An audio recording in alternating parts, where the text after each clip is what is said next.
Like I remember when I had my very first escort session, I had this background feeling that I was gonna feel like gross. And then I remember like I went through the session and I left and I was walking down the street with like a couple $1,000s in my pockets. And I was like, who exploited who here?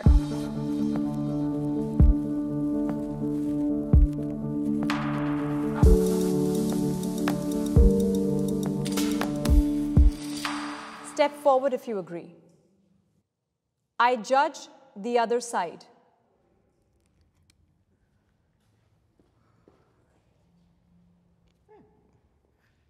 It's hard for me to reconcile, unfortunately, like sex work as like noble or something that it's necessary for society.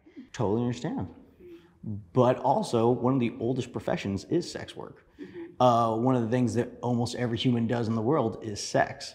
So the idea that we actually do this for money isn't too far out of the ordinary, you know? My dad was a pastor. So it's like, understand, I didn't grow up in an idea where like sex work was okay. But I did grow up in an idea where it's like, I want to learn, I want to experiment. And one of the things I wanted to always learn about was what my body does. So like, what made you decide, what put you in a place where you decided, is it religious? Or yeah, so it's definitely a Jesus thing. Like, Jesus is my Lord and Savior, and so I totally believe that that part of me is something to be shared intimately with the person I'm choosing to spend my life with. Can I ask the disagreeers to step forward?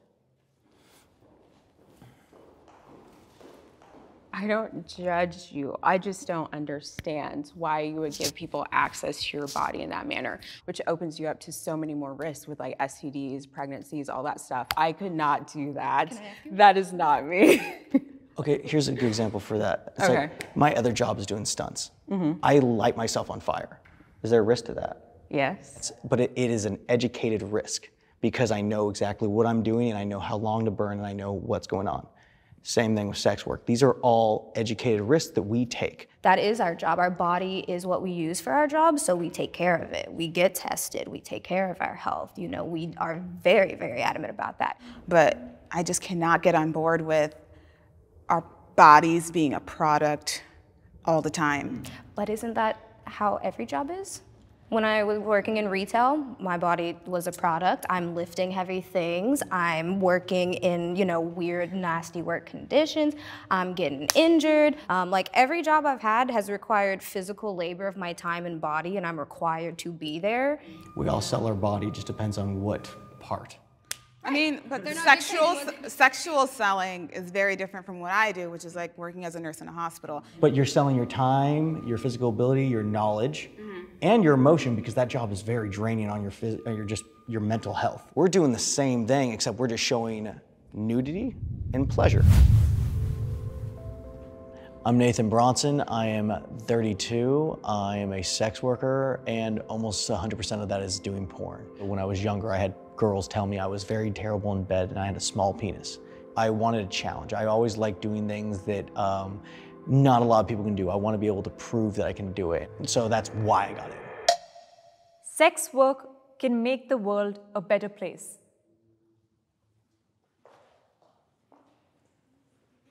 I'm a prostitute and I've had so many clients. I had one guy whose wife had died and he'd only been with her his whole life.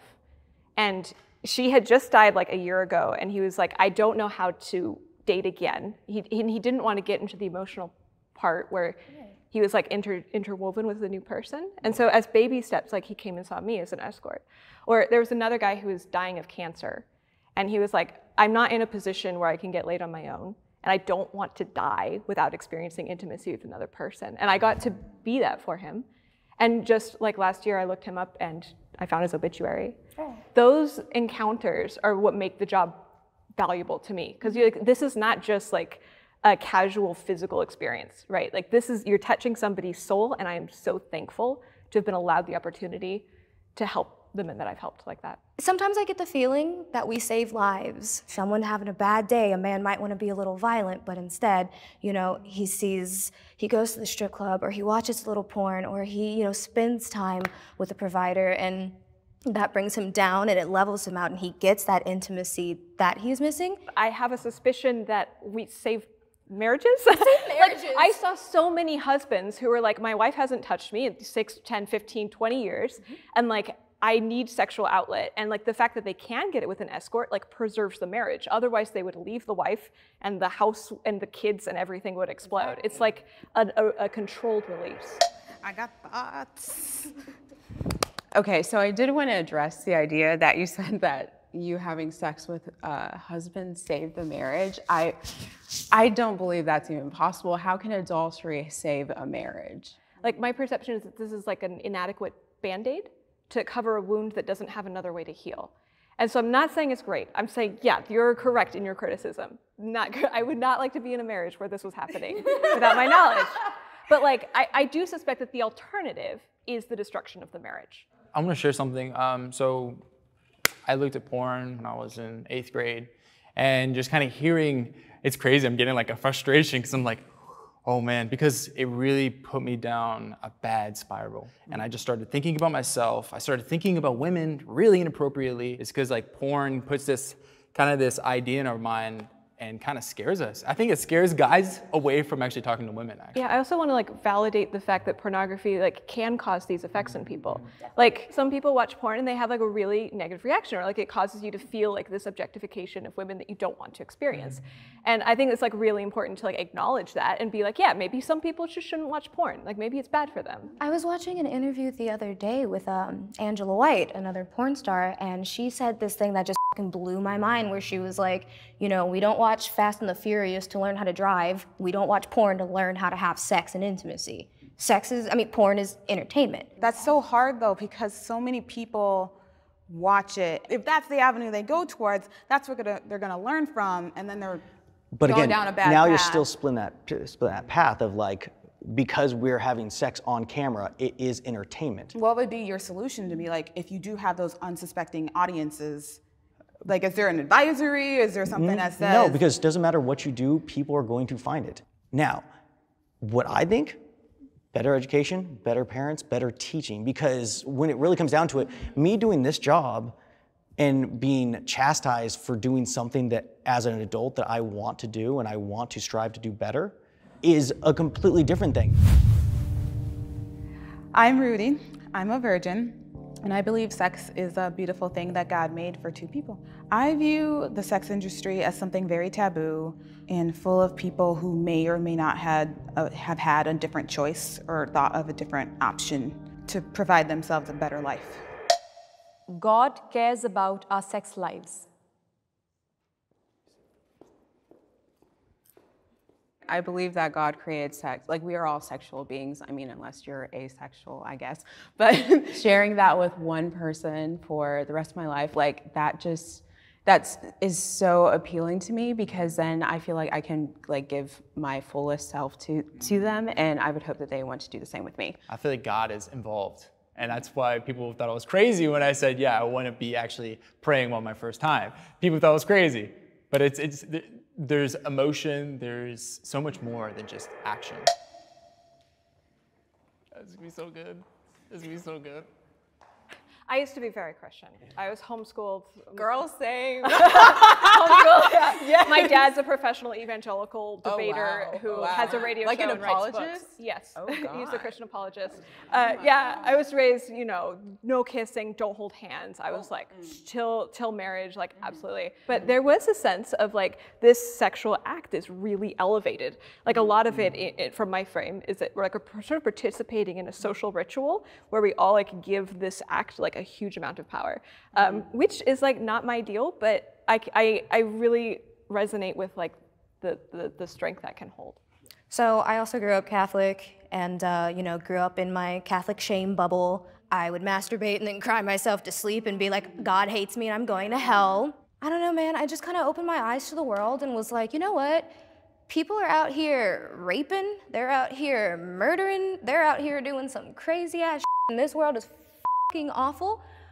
I don't think God is down, looking down on the world and seeing all that and going, God damn it, Avery's sucking a dick again, like another check, like she's gone, I'm like, no. Are you at all worried that by creating porn and all that stuff is feeding into a very real addiction that a lot of men suffer with. So the difference there is with like the mainstream porn that I do, yeah, it can be hella skeezy. They give you skeezy, you know, storylines and stepmom this and step this, and it gets real skeezy, you know? But then when you take it to the other side of the porn, you know, I can put out the product that I want to, I can help educate people, I can put out ethical porn because I'm making it. My name is Avery. I am 27 years old and I am a sex worker. It's weird because I grew up super religious and you know, used to give chastity talks at church and chastise my friends for being sexual, but I actually find that I'm not as bitter towards my religion anymore since I started this work, because somehow it's kind of reconnecting me to it in a way. Just seeing that and hearing from people that I'm putting good out into the world and I'm making the world a better place and I'm making people feel joy and happiness. I've had trouble in romantic relationships.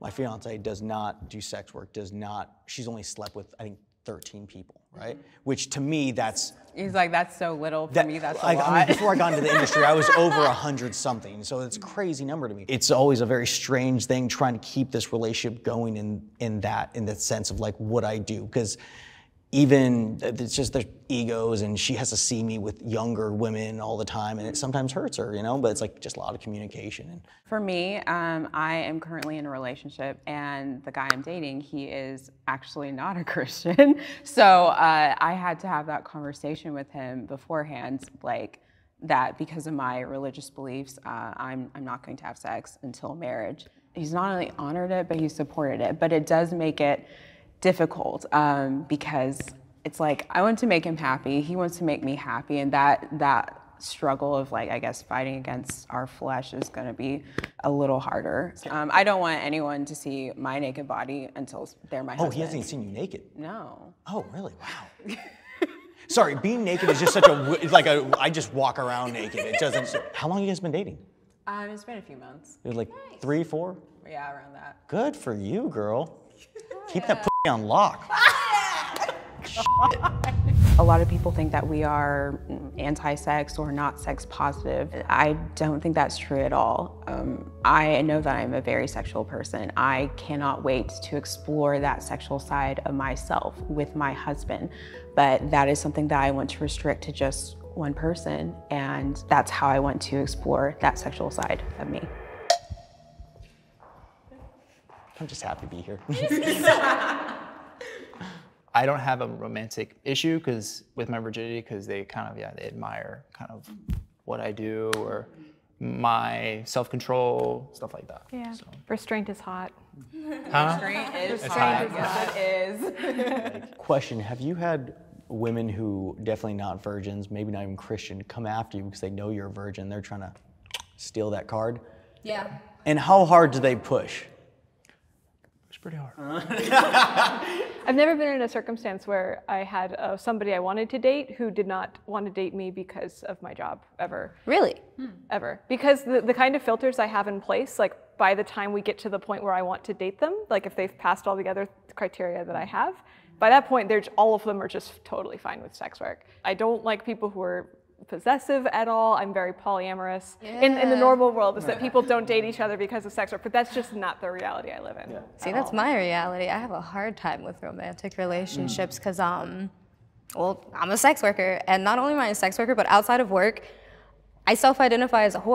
Like, I just like to have sex, and I like to experience as many people as possible. And when I do find someone that I'm interested in for romantic relationships, that's the package deal. You know, I tell them, like, look, I want to be with you and I want to be in a relationship with you and I care about you a lot, but I also need to be a slut and have sex with people who aren't you sometimes. I've tried dating like other porn performers, and you know, even that gets murky because even with our jobs, jealousy is still a thing. So, you know, I'll be dating a porn star who knows that I'm a porn star, and then they hit me with the, hey babe, I think like maybe you should just start doing like content with girls. Yeah, just do girl, and like maybe threesomes with me and other girls, and like that's it, and change your branding. And I'm like, so you started this romantic relationship with me knowing exactly what the is down, like who I am, what I do, what I'm about, and you thought that, oh, let me just like wait a few months and then I can like change. You're like, okay, great. I enjoy masturbation.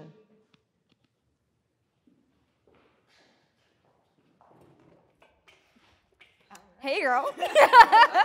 Do you feel guilty? I think in the beginning, because I didn't know what I was doing and like what I felt about it, the problem is like the Bible doesn't say anything about masturbation. So you're always like, this is the world of gray, and then. But religion says something about masturbation. So, like, does your religion say anything about masturbation? Is nothing? It's more about like generalized sexual immorality. So I didn't feel like masturbation was immoral of me. Like I felt like, oh, this is just me getting to know my body and what I like, and then hopefully pass it along to a great guy.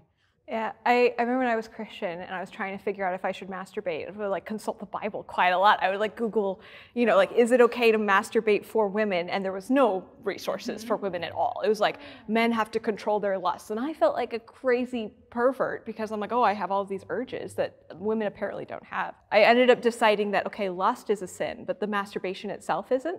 So that if I engaged in the physical act without like having any sort of mental process going on, then that would be okay by God. I'm surprised that you. Oh, I got answers. I got answers. One of the things is because I have to save my load to use at work, which is a little graphic, but that's really what it is. So one of the things I have to do, because I'm doing 2 scenes a day, so I can't jerk off. I can barely have sex with my fiance most of the time because I'm doing the job. I'd much rather take that time, go give pleasure to someone else and actually see that look on someone's face that I gave them an experience. I would totally disagree with the idea that masturbation isn't sin. I feel like there's something that happens. I don't know, like it's just so hard to explain because it's so. I want to ask, like, what is it like to you about touching your own body, and you know, making yourself feel that type of pleasure?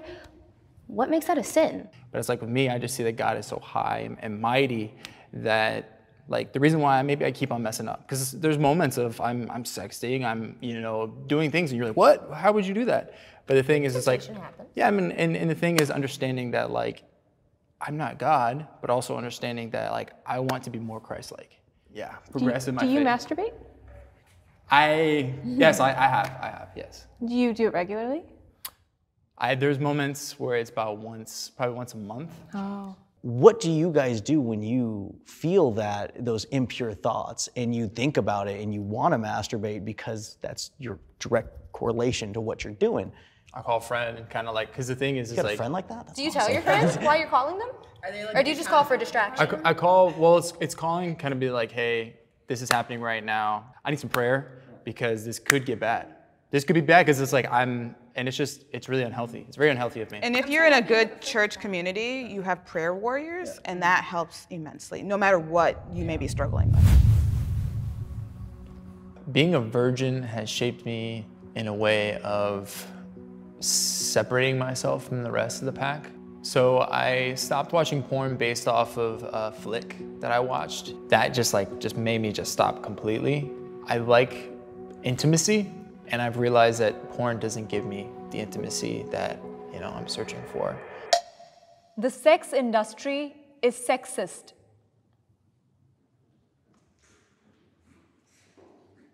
The sex divide is way different in our industry. Women get paid a lot more. It's actually, the sex industry is I think it's one of like 2 industries in the world where women make more than men. Yeah. Everyone's objectified, kind of, because the men y'all are reduced to your penises. Oh, yeah, No one even really knows who the men are, but I know so many people who recognize penises. You know, we have to cater to these fantasies for fans, and there are sadly it's a broad reflection of how the world is. And out in the broad world, there's a lot of men who want to see women get beat and had sex with brutally and like, you know, just brutally taken, and that's what they want. That's where I'm thinking the sex industry is sexist, because women in general in the different aspects of the sex industry, I feel like are viewed as less than. They are. And for me, the one like turnaround of it though is where we take our power back.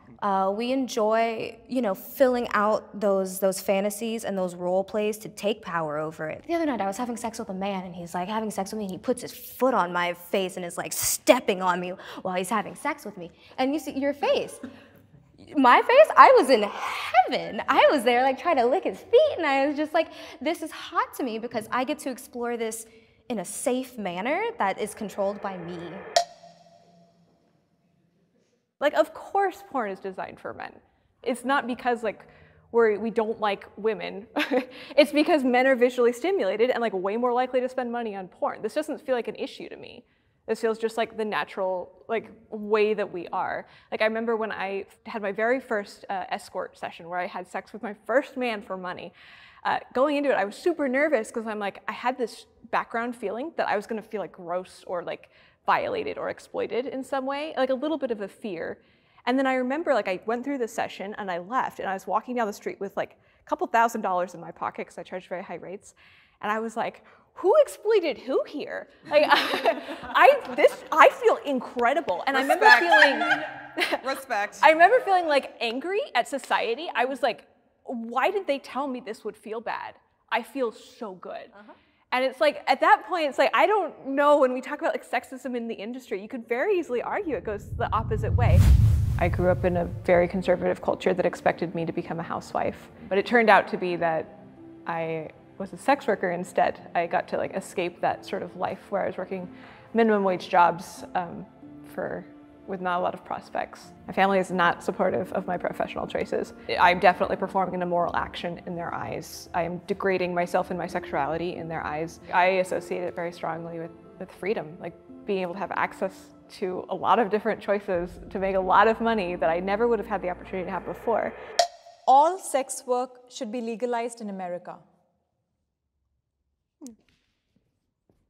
From all the statistics I know of, like, let's say Australia, and this is from just the knowledge I've learned from that, apparently sex work has actually decriminalized a lot of places. So if you legalize all sex work, you kind of take away that human want in making it so it's just available if you want it. And also if you make it available just like prostitution, making that available, you have to make people go through screening. You have to make people get tested. So everyone's going to, STDs might even go down. There's a difference between decriminalizing sex work and legalizing it. Legalizing it means obviously the government's going to be into it. They're going to be able to set up health regulations, which can definitely help sex workers. Decriminalizing it just means that you as a sex worker cannot be arrested for what you do. I personally don't believe that legalizing it is beneficial, because even in those countries where it is legalized, it correlates to higher rates of sex trafficking. I know I'm not supposed to, yes. And I would have thought that it wouldn't have been that way, because otherwise I would have agreed with you. I would have said, yes, it should be legalized, because then we can have all these regulations in place to make it safer for sex workers. But see, if you had a governmental body going through, just like if you went to a restaurant, there's an A on the door saying like food handlers, right? Then it would be, this is a building that is regulated. We have people coming through to make sure everyone coming through gets tested this many times. And you coming in, you have to be tested the day before to actually get checked in. I guess that assumption is based on if everyone who is in sex work would go the legal route, because not everyone would. When there's government involvement, what does that mean? Taxes. Not everyone wants to have taxes. That's why in New Zealand it's decriminalized, but there are no regulations to keep anyone in that whole situation safe. I was just on the disagree side because I don't think it should be legalized. I think it should be decriminalized. I don't want the government anywhere near sex work. I don't want the government controlling it, taxing it, making it to where they legalize it, but they're still gonna put loopholes around that puts us in even more danger. I also think sex work should be decriminalized, because as long as it's criminalized, we're at the mercy of the cops, and the cops are the biggest threat to female sex workers specifically. Almost every female sex worker I know who's had an encounter with the cops has been raped by the cops. Sex is the ultimate form of intimacy.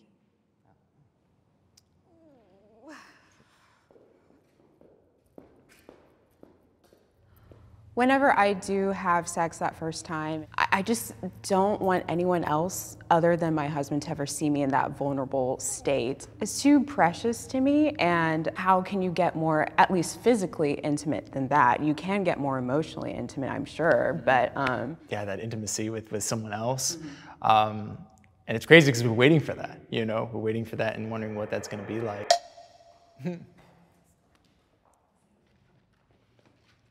As a nurse, I've seen, 94-year-olds in the hospital, and just like the intimate relationship that they've had with their spouse still carries forward. Like, people who are quadriplegic, people who no longer can speak, who are more nonverbal, just seeing the dedication day after day, like their visitors, their family members coming in. It's just really nice to see that you can have a circle of different types of intimacy with companionship and the trusting relationship and the physical part of it. Intimacy is moments in time, moments between people. I've had intimate moments, like I had an intimate moment with you today. Now, was it the most intimate thing I've ever done? No. So I think those moments where you're there with someone willing to die for that person is way more intimate than anything we can find sexually, because sex is something that's gonna happen when you guys start having sex and start being in there with your partner. It's like you want that to last forever. You want that moment, but it's not the thing you would die for. God, you would die for God. That's an intimate thing. That sexual moment is not. You would die for her for other reasons, not for sex. That was good. Bye.